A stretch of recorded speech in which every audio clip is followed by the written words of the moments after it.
Take your mark. Jump. All right, this is Parents Shouldn't Coach Kids, part 2. Let me preface it with this. I swam in high school, I swam in college, and I coach. I know a little bit about this. I'm no brilliant Olympic coach, but a little bit. One recommendation that I would have, work on the basics, streamlines and kicks and things like that, and always use this as your guide. Like, I think any parent could watch YouTube and the basics of a streamline. Keep it going, buddy. And the basics of a streamline. Hold on, I gotta stop here. Gotta stop. Ooh, okay. Oh, dude, that was a 36. That was amazing. That was the best one yet.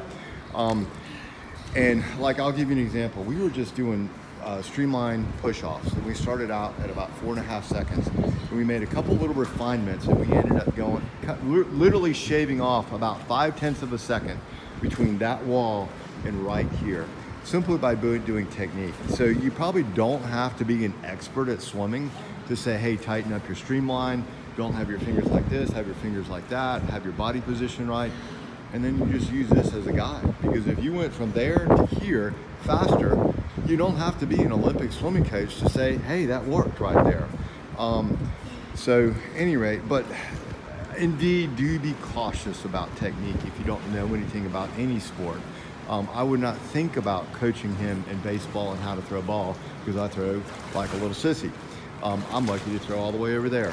But I do know a little bit about swimming, and that's why I'm working with him, and we have a blast doing it. So let's talk a little bit about what we're doing here. He is a really good distance swimmer. He trains a lot of distance,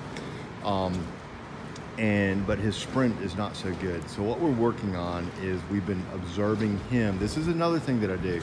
I watch swimmers in the higher heats, the faster heats, and I'm like, what do they do that he doesn't do?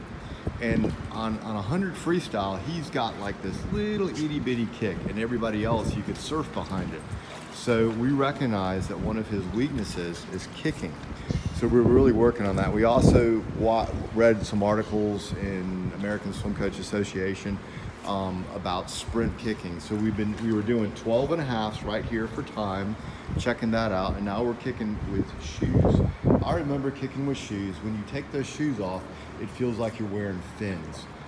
There will be a moment of epiphany when he takes those shoes off in a little while, and he kicks down there, and it's like he's wearing fins. So, any rate, your body, you train for endurance, but then you later on in the season, you have to train for speed. And that's sort of kind of what we're doing now. In fact, it is what we're doing now. We're training for speed. We're training the neurology or whatever it is. We're training our minds how to kick faster. We're training our bodies how to kick harder. And we're gonna do the same thing with swimming. So anyhow, a couple more comments there. Thanks.